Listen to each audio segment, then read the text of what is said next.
ito na nga, titingnan natin yung mga wiring ginawa natin sa taas kasi pinailaw natin kasi gabi na dapat tingnan.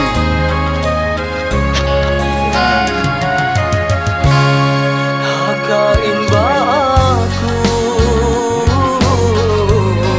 bangsa'y kalasahan mo?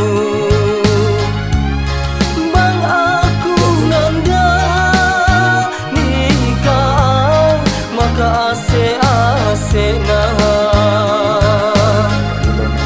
Hakain ba ako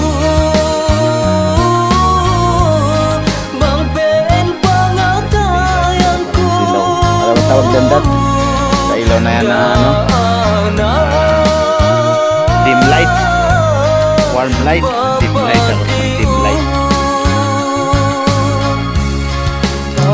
Di ba pwede naman dim light lang siya? Hindi, iba naman yung dim light. Ano yung tsura nun? Ay ba'y kasanta subay kaya nga pag-ampunan dim. ta?